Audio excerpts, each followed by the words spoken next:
through that pH modification, by lowering the pH, what we can do is we can stop ammonia production. Of course, ammonia production being highly regulated by the microbial activity, breaking down the uric acid and the urea in that manure in those bedding packs, that releases that ammonia. Sodium bisulfate does a good job of basically binding to that ammonia, or basically converting that ammonia from ammonia back to ammonium and binding that down into the bedding pack.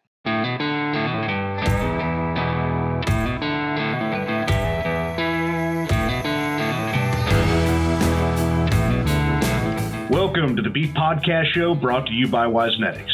I'm Dr. AJ Tarpoff, and we're dedicated to bringing you the latest insight and discussions from the cattle industry. So sit back, get ready to expand your knowledge with today's episode.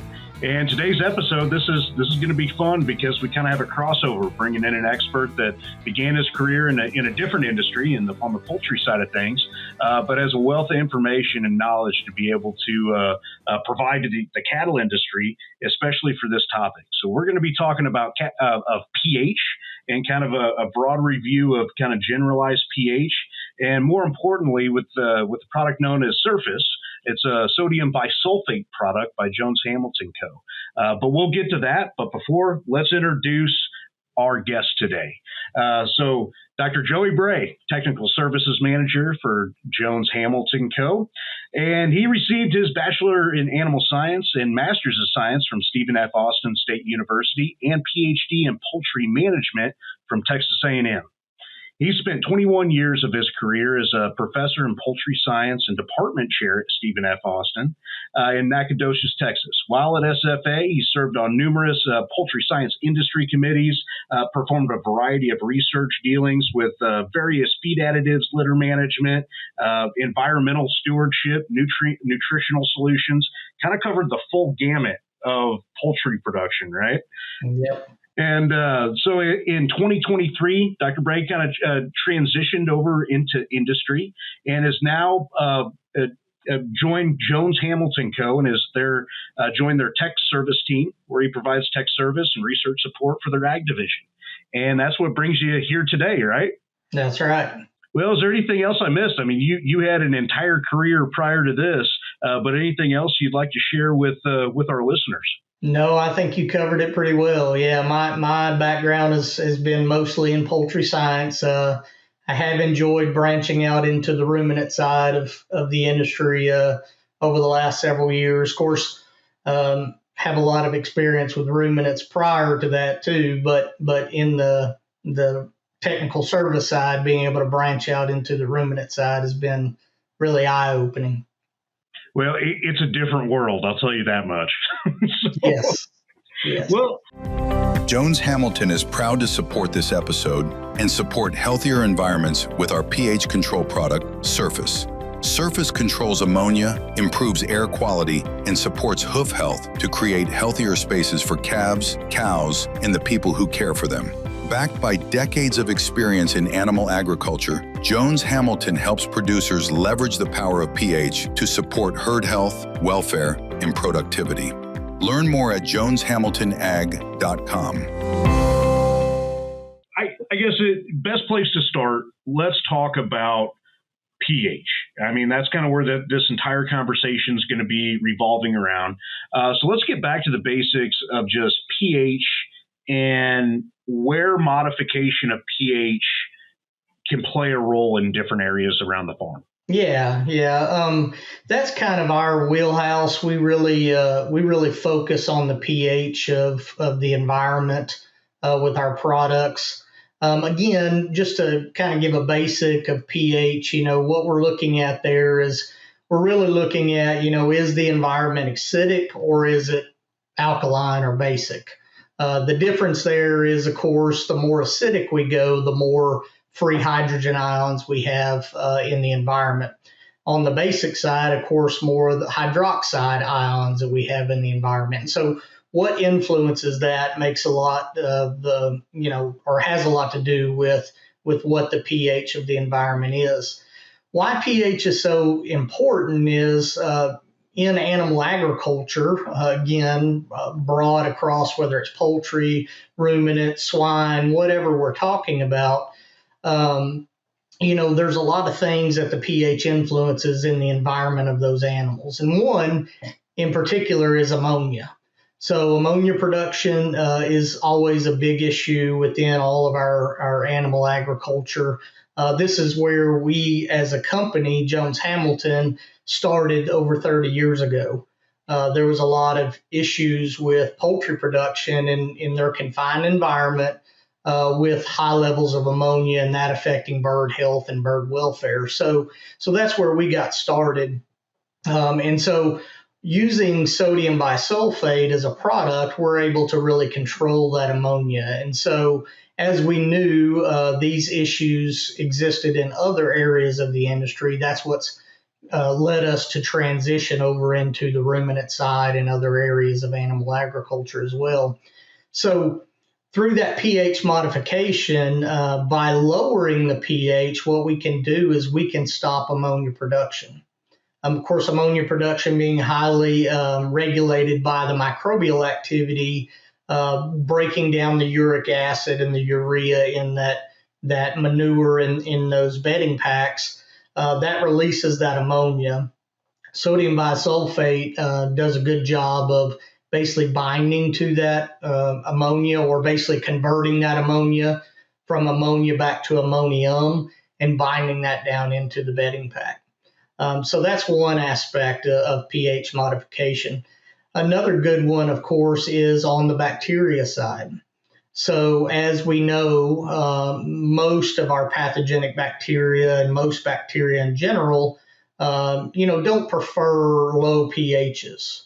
And so as we can lower the pH of the environment down, that creates a very unfavorable environment for those bacteria to thrive and actually be able to proliferate in. And so therefore we can really stop the disease challenges by lowering that pH and holding it there for a given period of time, and allowing those animals to get past some of that disease challenge that can be in the environment, in their bedding, in their water, those types of places like that. Another very good ancillary benefit to the product, or to use of sodium bisulfate, and particularly for the pH side of things, is fly larvae. When you have fly larvae in the environment, again, we know that flies particularly like the bedding, the manure, those types of areas to support their reproduction. Fly larvae, they particularly like pHs between about a 6 and a 10. If we can drop that below the 6, that creates, again, a very unfavorable environment for those fly larvae and being able to thrive and then reproduce again. So, a little bit about control of the pH. I mean, I think, around the farm, we're talking about bedding, we're talking about kind of organic matter, right? We're, especially when it comes to fly larvae, stable flies, I mean, that is the host preferred location is decaying organic matter. So we have the bedding pack, we have, different manure handling sites. We have the pen floors themselves at their outdoor facilities or indoor facilities for that matter. So all of those areas have a potential of either improving, reducing some of the volatile materials, especially with ammonia. I mean, if you walk into a barn and there's ammonia, you can smell it. And we can run into issues with eyes and things like that. So controlling that and trapping that back into those products, I see tremendous benefit and potential there. I guess, are there any other tools exist? Is this kind of a unique tool that exists to be able to modify the pH today? It's not the only tool, but it's a very, very effective tool. So again, we are producing a inorganic acid. So Surface is the brand name, but the chemical makeup, as you said earlier, is sodium bisulfate. Sodium bisulfate is a dry mineral acid that's produced from sulfuric acid and salt. When we combine that together, it makes a very safe mineral acid. And so what that mineral acid does is, as we apply that to the bedding, in foot baths is another use for it. soil, wherever it is, whatever area we're trying to treat. What we're doing there is we're lowering that pH. And again, the product, as it comes in contact with water, what it'll do is dissociate and therefore donate its hydrogen out to the environment. By donating that hydrogen and adding more hydrogen to the environment, what we're doing there is we're lowering the pH of that environment at that time. The other good benefit of it is you have the sulfate portion of the product. And as we convert ammonia back to ammonium, then basically it has a strong affinity to the sulfate portion. And what that'll do is that'll bind ammonium and sulfate together, and we get ammonium sulfate in the bedding or in the environment there, which again is a great fertilizer, very plant available nitrogen source. So if a producer is taking their manure, as a lot of them do, and scrape that off, they're utilizing that out in their fields. That increases the nitrogen value of that product that's going to go out on the fields as well. So before we dive into some of the research associated with this and some of the outcomes that you've already mentioned, I just got to ask, is this a dry product? Is this something that you put out as a powder or a pellet, or is it a solution that you might spray? And then the follow-up to that is what's kind of the duration? Or kind of how often does a product like this need to be applied? And does it have long, efficacy within the environment for a period of time? So it's a dry acid. So it comes in a granular form. When you see it, it looks actually just like salt almost. The beads are just a little bit bigger, or the granules are just a little bit bigger than salt. But you can apply it as a dry product. That's actually how we recommend it be applied. As I mentioned before, it also can go easily into solution, so you can mix it into water and use it as a foot bath. So that's something we've looked at considerably as well. It's got great versatility there as far as being able to put it out on a dry area. The good thing about putting it out as a dry product is as it sits on that bedding pack, the product is hygroscopic. So it's going to pull moisture in from wherever it can find it. So again, if you're putting it on a bedding pack, particularly if that bedding pack is maybe new and not quite as high level of moisture, it's going to slowly react as it pulls that moisture in. You put it on a more wet bedding pack, of course, it's going to activate a little quicker because it has a lot more moisture available there and really be able to get that pH down low very quickly. If you put it into solution, of course, as soon as you put it into solution, it will activate and be ready to be used as a foot bath. We also can use it as a water acidifier as well. So being able to control the pH of the water, again, is very important. So making sure we have it at the pH that we want those animals to drink, as well as even potentially below that pH, so that we can control some of those aquatic bacteria as well. Oh, very cool. Well, let's dive into some of the research. I know you guys have been working in a couple different areas, but would you be willing to share some of the information that you guys have been working on? Not, that kind of focuses more for the beef side, but in general, what kind of work have you been doing? Yeah, sure. We've been spending a lot of time the last several years working on research, particularly in the beef area. Several different areas we've looked at. One is the bedding packs. So some of the research that we've done, we've worked with Iowa State University. They're primarily in their vet school area, looking at the control of digital dermatitis or hairy hill warts. And again, as we know, that's a very big issue in the industry, particularly in certain areas. So we know treponema is one of the main bacteria there. So we really focused on treponema, again, having multi-bacteria issues there. But treponema is kind of the area we've spent a lot of time in looking at the research. So what we've done is we've worked with Iowa State, and at Iowa State, our initial research there was really to look at how we could penetrate the bedding pack and how that affected the pH. Again, whenever we're looking at the bedding pack, that bedding pack could be an inch thick or it could be 6 inches thick or more. So what we wanted to see there is really how we affect the pH of that bedding pack. So they've done a couple of research projects for us looking at different application rates of our product. And then what we did is we looked 1 inch and 2 inches into the bedding pack to see how we manipulated the pH. What we found out is that, as we expected, within 1 inch of the bedding pack, we can dramatically lower the pH. We can lower it very, very considerably at different rates. We were curious as to how deep it goes. We looked 2 inches in, and again, we can also penetrate that bedding pack down to 2 inches to a point that becomes unfavorable to the bacteria as well.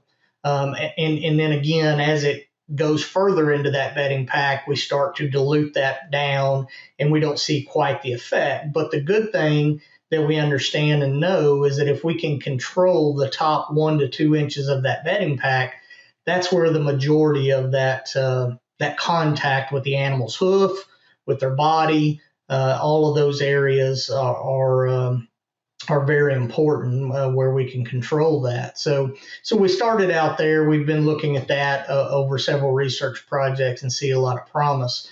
In those research projects, we also looked at the effect of those bacteria in that 1 and 2 inches, and as well, we could significantly lower those bacteria in those areas as well, controlling those exposures to the animal as well. Some other areas we've looked at is foot baths, as I mentioned before. So again, in this world of hoof health, foot bathing can be a very important tool. Of course, we know that most people have relied on copper sulfate and or formaldehyde as their kind of main solution for their foot bath. Both can be very effective. However, we also know they can also be detrimental. Not only to the environment, but to the workers, those things like that. So we've done a couple of research projects through RTI Labs up in South Dakota. What they did is they mixed up solutions of foot baths for us. We looked at our product alone at several different concentrations. We looked at copper sulfate alone, and then we looked at mixtures of copper sulfate and our product. And interestingly enough, what we figured out is, again, all of them are very effective as foot baths at lowering pH and controlling bacteria. But our product held the pH down longer than copper sulfate did. And then also, interestingly enough, which was very eye-opening for us, is we found out that actually a mixture of copper sulfate and sodium bisulfate together was really the most effective. In about a 50-50 solution of those two products. And what we figured out is that copper sulfate, being very antimicrobial, the copper sulfate itself, the copper is the big component there, having that antimicrobial property to it. Well, what we did in these research projects is in a controlled environment, we kept adding certain amounts or known amounts of organic matter to that foot bath, right, to emulate cattle walking through that foot bath over time. And so we looked at it over a 24-hour period, and what we did is we added it was about 90 grams at a time of manure, fresh manure, to this foot bath. And over time, what we saw was that copper would continue to be bound up by those organic matter in that foot bath over time. And so then when we added our product, sodium bisulfate, to it, it actually freed up that copper more.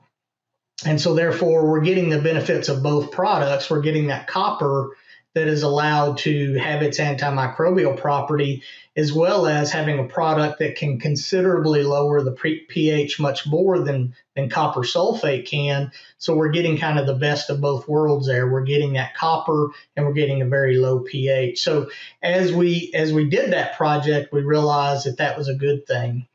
We expanded on that project with our next project through them, and we actually repeated the same study, except for this time, what we did is we inoculated those foot baths with treponema. And again, what we saw is a considerable amount of, decrease in the amount of surviving treponema in those foot baths, and particularly in the foot bath that had the combination of copper sulfate and sodium bisulfate together. Well, that binding, I'm glad you guys did the steps with organic matter binding, because anybody listening, if they've ever had to manage a foot bath, whether it regardless of the scenario, whether it's a dairy, we've tried to do them in different feedlot settings. It's challenging, and the chemicals that we've had access to are not always the most friendly. You have to, you don't want it running out or have any contamination anywhere. So all of those things are a negative, but having something that can not be as impacted by organic matter and be a positive benefit to make some of the current products that folks may already use and have a good benefit, make them even more effective. That's fantastic. And I'm glad that you guys went through the steps to be able to do that, because it's a wonderful tool when it works, but it always gets diluted out. Yeah, that's an issue for sure. And that's what we were worried about and really wanted to find out is how could we make that foot bath last as long as it can and be effective as long as it can. And that was some great information we got from that. We also, I should mention too, we've also done a lot of field trials. So in the area of Iowa State and Nevada, Iowa, we've been working for the last 3 years with a custom cattle feeder there. It's started out as Cowser's custom cattle. Now it's Provisions custom cattle. And those guys have been great to work with. They were looking for a solution because they were having a lot of issues with digital dermatitis. So they feed in monoslope barns there, and what they do is they build up a bedding pack within that barn on concrete. Again, they were struggling so much with digital dermatitis in that facility. So when they approached us and we started working with them, we said, well, let's try this. What we did is we applied our product around the feed and the water aprons once a week. And then what we did is we added our product to the bedding pack after they would reapply bedding onto the bedding pack. And so we had that concentration building up in that bedding pack over time. They saw a tremendous decrease in digital dermatitis over their first trial, and then have continued on since then. And then they saw huge weight gains in those animals. Hate to even say it, but it was around 80 to 90 pounds more per head in their treated pens versus their non-treated. I know that's a large number, and that's hard to say. And everybody go, yeah, that's going to happen every time.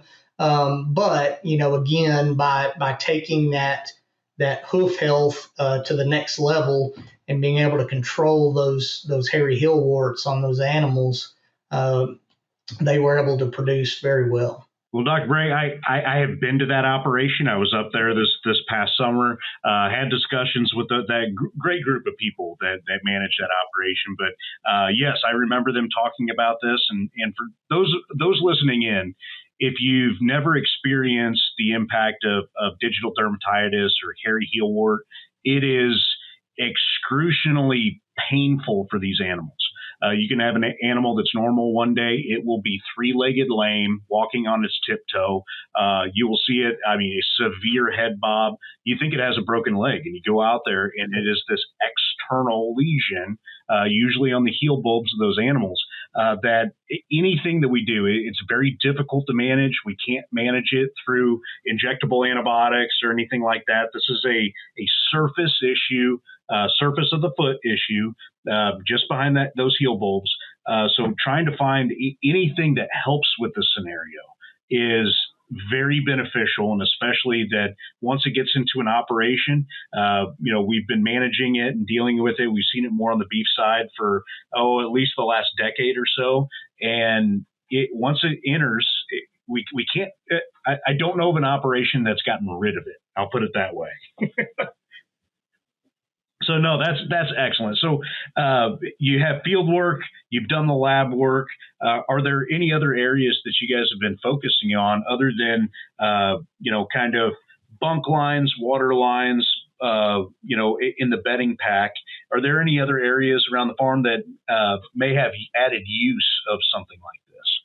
Absolutely. Another area that we focused on quite a bit, and really we focused it more from the dairy aspect, but it transitions over to the beef side as well, is in any calf ranches or young animal operations. Particularly where ammonia is the big issue. So, again, with our industry at the point to where we're low on beef inventory, we've kind of resorted more back to the beef on dairy crosses and things like that. We've spent a lot of time working in the area of these calf ranches where they're taking these young calves, raising them up to a certain point, and then again transitioning them over to the beef side. So the great things that we've seen there is we know that if we can control that ammonia, that animal is going to get off to a better start, and then again transition into a more productive animal later on. So for the beef side, being able to control that ammonia early on and get that animal through that young exposure when their immune system is still developing and things like that. And then also controlling lung lesions that happen in those animals from high exposures or really more continuous exposure of ammonia has been tremendous. So we've done some research projects where we've looked at that, where we've looked at controlling the ammonia. Lung lesions were significantly better, heavier body weights coming out of those hutches and getting ready to transition into, whether that be dairy or beef or whichever direction that animal's going. That has been some very good data that we've generated as well. Well, and I was working with some of our dairy folks, and we got to talking about young calf health, especially with the beef on dairy, and the topic did come to ammonia, and it was interesting. We start talking about that folks go into whether it's a hutch area or a group housing in a barn, however, they're raising those critters. And it's like, oh, well, it doesn't smell so bad. Can't really pick up that much ammonia. But if you kneel down and get close to where that bedding pack is, where that calf is laying down resting, when you get down to their level where what they are breathing in, it's so much different by just a few feet. So we can't always assume that our nose and what we are experiencing is the same as those animals. We kind of have to immerse ourselves where they're living to understand that there's still a lot of work to do, and there's still a lot of added benefit that can be done, right? Absolutely, I completely agree. That is the most important thing to understand is where that animal is located is different than where we stand and we're located. So you're absolutely right. As that ammonia comes out of that bedding pack or out of the soil, wherever it's being produced, as those animals lay on it or as they are closer to it, the more exposed that they are. And that's a tremendous thing to remember. Again, we also have to remember that the longer we are around ammonia, the more desensitized we become. Again, I spend a lot of my time on the poultry side, so I get to go into these poultry houses, poultry barns that often have ammonia, and the more you're there, the less you realize or you become desensitized to it. And I've had instances where I'll be with somebody that's been around that facility every day versus myself that may only get exposed to it every now and then. And I'll walk in and say, wow, you've got some ammonia here. And they go, what?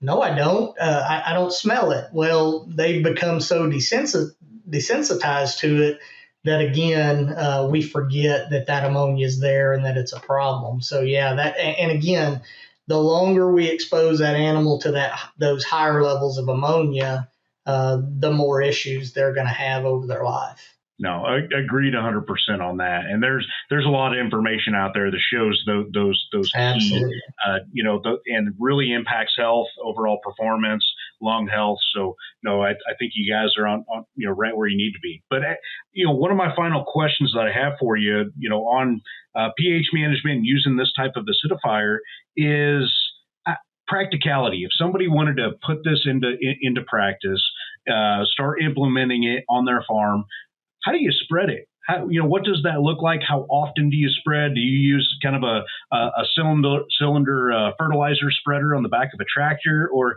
how are you applying this product, and how often would you apply it? Yeah, there's several different ways you can apply it. Again, being a dry product, it's a lot like spreading a fertilizer, is what you could think of.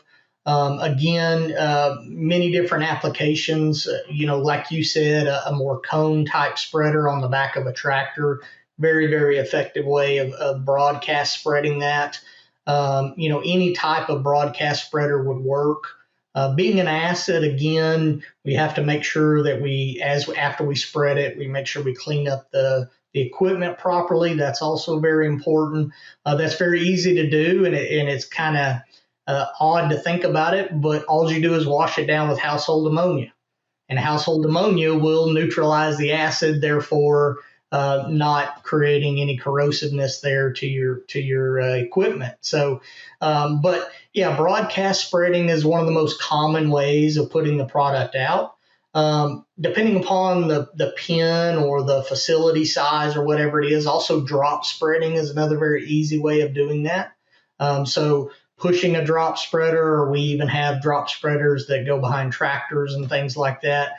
What I do like about the drop spreading is if you're trying to treat particular areas, for instance, around a feed bunk or a water apron or something like that, you can make sure that you get a good concentration of the product in a certain area that animal is going to spend a lot of time in. Other ways of doing it is, of course, you could put it into solution and spray it as well. We don't do much of that, particularly if we're going to treat concrete and things like that. It might be useful to put it into solution and then again put that over the concrete and things like that. Some of our dairymen on the dairy side, they're using it to control algae on their concrete. So as they bring their dairy cattle in, they don't want them to slip. If algae starts to build up with that very wet environment, they can kill off that algae with our product as well. So there's several different methods for being able to apply the product efficiently. What is the rate or how often should you do it? Well, that's a very tough question to answer just with a cookie cutter answer. But I will say that basically what we need to know is what is the starting pH of the environment. And generally, again, I've tested bedding packs, manure, different things all across the country. A lot of the times that's going to fall between an 8 and a 9 on the pH scale. When it falls in that 8 to 9 area, and the other issue I should mention too is we got to know kind of what is the buffering capacity of that bedding pack or of that area that we're trying to treat. What's been put there. So, for instance, a lot of producers like to use lime, either hydrated lime or quick lime, something like that. Unfortunately, lime is a basic product. So lime, again, pushes that pH way up high, generally in the 10 range or above. If we go into an area where they have continuously used lime to control moisture and things like that within that area, again, being able to then go now and put our product on it and drop that pH down to the level that we need to is going to require a little bit more product to do that, right? So we got to really examine it, and we got to know what's been put out there or what the environment is like, and deal with it that way. The other main aspect to what rate or how much to put out has a lot to do with your moisture level as well. So, pH is going to shift based upon what level of moisture is there. And again, as we dilute down those hydrogen ions, we're actually pushing that back more towards neutral. So knowing the moisture level and then knowing, like I said, what kind of initial pH we're starting out with and what kind of buffering capacity is in that area has a lot to do with our recommended rates and how much you might have to put out. Well, I think this has been a fantastic conversation. I'm really excited to know that folks like you, groups like your company are working on some of these solutions that in my opinion, are really necessary for our industry. We've been struggling for a while on dealing with some of the environmental pieces and just understanding some of those threats that we're dealing with. So it's this was a fun conversation and really insightful to know that some of these acidification products, they're practical, you can apply them, and they are functional in the environment. So with that, did we miss anything? No, I do want to mention one question that often comes up about the product too is its environmental safety. Again, it is important to understand this is a very safe product, right? And again, as I mentioned before, when it gets in solution, it dissociates into sodium, a hydrogen, and then a sulfate compound. So as we put that out in the environment, it's very safe. Again, if you can take your manure, you can take your bedding, whatever product that you're putting it on, and you can safely apply that in the environment without any detrimental aspects to your plants or to your soil or anything like that. So that's a very important part. The product is also extremely safe around humans too, I should mention. Matter of fact, our company, we're the only North American producer of sodium bisulfate, but we also sell our product into other industries, the food industry, for instance. So you'll find our product in very small amounts in some of the food sources that we eat daily. So it is a very safe product, and so that's something that's also important to address. No, good point, because, when we're applying some of these things, this goes into it's a completely different area compared to formalin or copper sulfate, where we do have to be, cautious of buildup and things like that, and concerns for people on using PPE. This type of chemical is very different when it comes to the safety aspect. That's right. It's time for our famous three. Feed formulation software is stuck in the past. Most tools haven't evolved beyond basic least cost optimization. A Diet Forge changes that. It's an AI-powered platform with nonlinear ingredient modeling for enzymes and additives, cost per gain and maximum profit optimization, and real-time collaboration like Google Docs for nutrition. Every recommendation is grounded in world-class research, built for modern nutritionists who need more than legacy desktop software can deliver. Work seamlessly with your team and optimize the way modern operations demand. Try dietforge.ai free today. Feed formulation, finally modernized. All right, well, Dr. Joey Bray, Tech Service for Jones Hamilton. This has been a fun conversation talking about pH, sodium bisulfate, the product, Surface. And that's the product that you guys are putting out for the cattle industry and for ag, use in the ag industry. But before I let you go, as a part of the Beat Podcast show, we like to ask all of our guests 3 questions. Are you ready for those? I kind of gave you a heads up about them before Sure. the podcast. I guess first and foremost, you've been in academia. Now you're in industry. You've always had to keep up with information. What is your go-to place to find information about animal agriculture, to keep up to date with scientific, studies? Where's your go-to to find that info? Ooh, that's a tough question, because there's so many good sources out there. Again, my area that I spend a lot of my time on is the poultry side. So Watt Poultry is very important to me. That's a daily news outlet for the poultry industry. So I rely on that a lot to give me good information. Of course, all of our scientific journals on both the poultry, beef, and animal science journal and things like that is very important to me as well. And then again, I spend a lot of my time focusing in the kind of more animal health realm.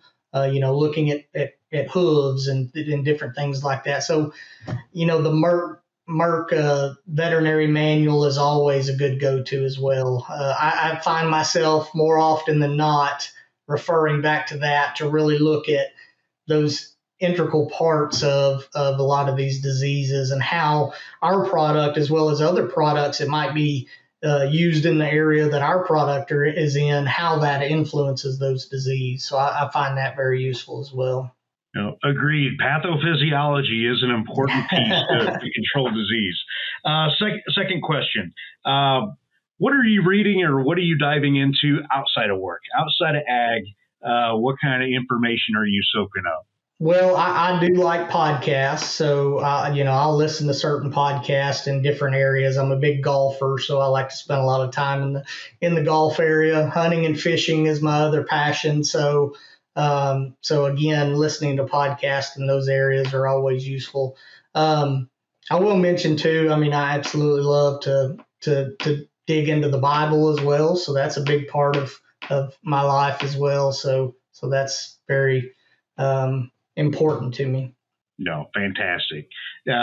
Third question, final question before I let you go. But I like this question that I really I think a lot of our listeners really kind of look for guidance, and especially regardless of where they are in their career. But what characteristics, in your opinion, make a true professional and a good colleague? Characteristics that make a good professional. I think one of the main ones that I always like to see is that, and again, going back to my academic part of my career, I love to meet professionals that I consider lifelong learners. I think that's extremely important. I think everybody, regardless of what industry or what career you're in, continuing to learn is extremely important and makes a good professional, not only within your specific industry or within your craft, but I like people that like to learn outside of that, and try to use that innovative thinking of, how can something that affects this part of the industry, how might that affect another part or even other industries as well? So I think lifelong learning is a very big thing. The other one, as I just mentioned, is I think innovation. I think a good professional is always an innovative thinker. Again, trying to think outside the box and expand their knowledge, expand their area of interest. I think that's very important as well. No, that's perfect. Well, thank you very much for joining us on the Beef Podcast Show. Folks listening, this has been Dr. Joey Bray. It's been a wonderful conversation. Thank you very much. Oh, thank you. I appreciate you letting me come on.